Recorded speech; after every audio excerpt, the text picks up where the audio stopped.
Hello, everyone, and welcome to this week's edition of the Comic Shop Adventures, my weekly excursion where I leave the homestead here at Athletic Geek HQ in search of my bounty of comics, graphic novels, action figures, collectibles, and all things in between. But first things first, time to talk about what stood out from last week's pull list. And honestly, Savage Avengers was really, really awesome. Had like a really good fight between Conan and Wolverine, and the whole story of this part of the Savage Land where they're like the villains are like getting all of the world's best, everything. The humans are like the best, like they have like the best, an opera singer who's the best singer, and like it murdered him to. It's hard to explain, but if there's still copies at your local comic shop, you owe it to yourself to check this book out. It was really, really awesome, and I'm really excited to see where they go with this book going forward, and this motley crew of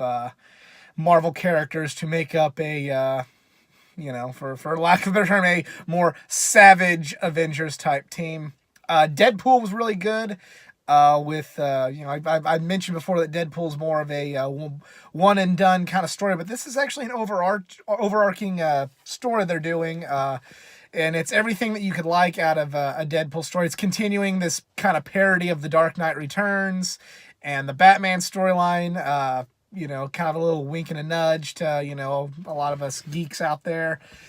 And just really, really awesome. And it's breaking the fourth wall. It's inside jokes. It's everything that you might like from a Deadpool story. And I loved it. And it's, usually like the reason I praise Deadpool is because it's usually one and done, but in this case, it's they're telling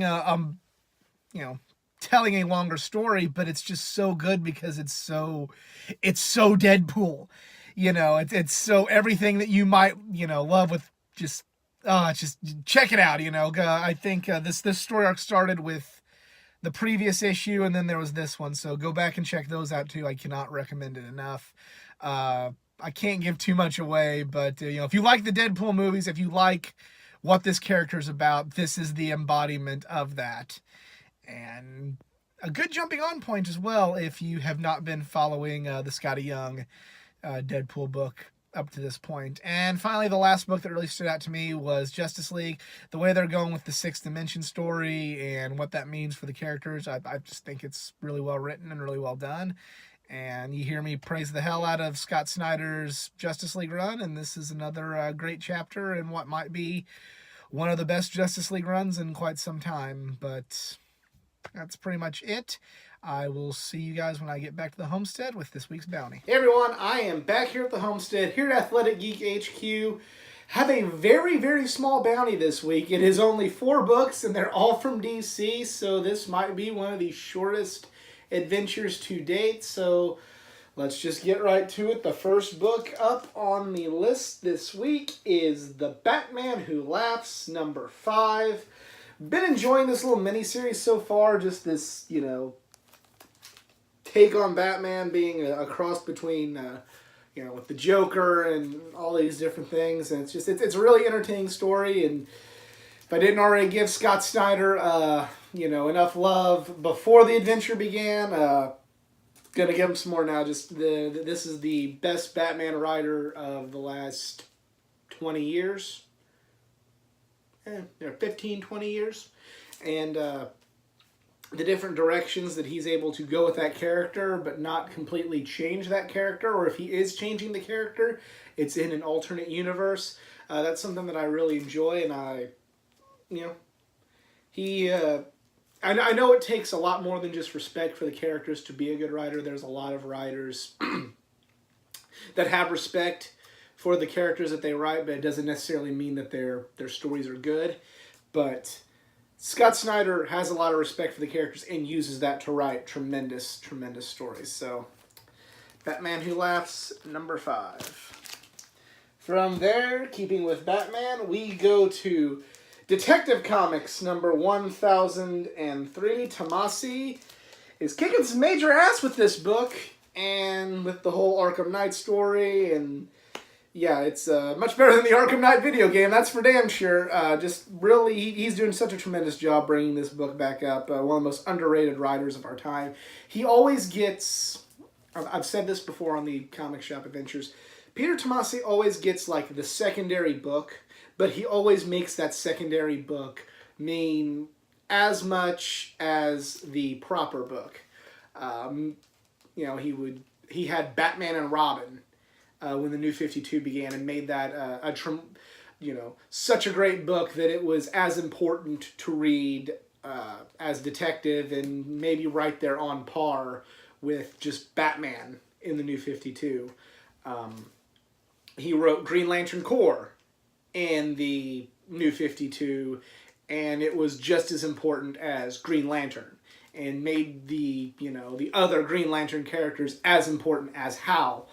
And that's what he's doing with Detective again. He is making, in my opinion, again, not trying to slide anybody's writing, he's making Detective Comics the best Batman book of the ongoing titles, the best Batman story out there today. And I'm a Peter Tomasi fan, and I hope he keeps it up with more great work.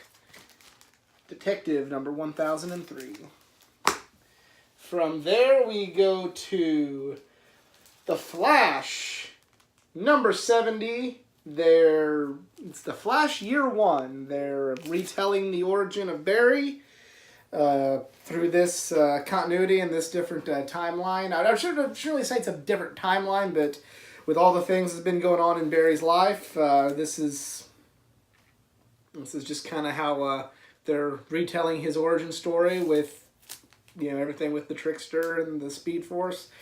I'm not sure how I feel about going back and redoing an origin story, because the whole point of the DC Rebirth was it was still supposed to kind of go back to the original origins.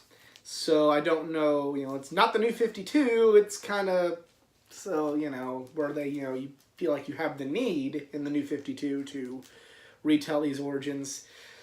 So I'm not completely sure how I feel about this, but on the flip side of all this, if it's good and they explain it well and it ends up making sense, then I'm not going to complain about it. So while I consider The Flash to be the kind of the best kept secret in comics, I enter this story arc with just a little bit of trepidation, but nonetheless, I'm still excited to read it because I love The Flash. Flash issue 70. And last book in this week's bounty is Hawkman number 12. And I gotta tell you, this book, while it's still decent, it's just not really been capturing me as much as when I first added it to the pull list. I feel like they kind of need to wrap up this story arc and kind of start fresh. Not necessarily with a new writer, but just a fresh story is kind of what I'm feeling to maybe revitalize my interest in the book. But it's still not, it's not, it's not on the chopping block yet, but it's definitely not one where I'm getting, super duper excited about reading it anymore. But, cool looking cover, and maybe this is the conclusion, and maybe I'll get that new story in the next Hawkman book, and we'll see if my opinions change, and if my opinion changes on one way or the other, something's going to change to either bring Hawkman back up or push it, closer and closer to that chopping block. Right now, it's kind of in the middle. So, Hawkman number 12. And that is it. There, not a whole lot this week's, but, maybe you picked up more at your local comic shop. If you did, let me know in the comments section below. If you enjoyed this video and like to see others like it, please like, share, and subscribe. I have videos not just from the world of comics, but from the world of pro wrestling, gaming, and all things geek culture. For more content, please go like my Facebook page at facebook.com/athleticgeek89. Every Thursday, check out my Collection Comic of the Week blog. That is exclusive to my Facebook page. But other than that, I'm out. Y'all be cool. Later.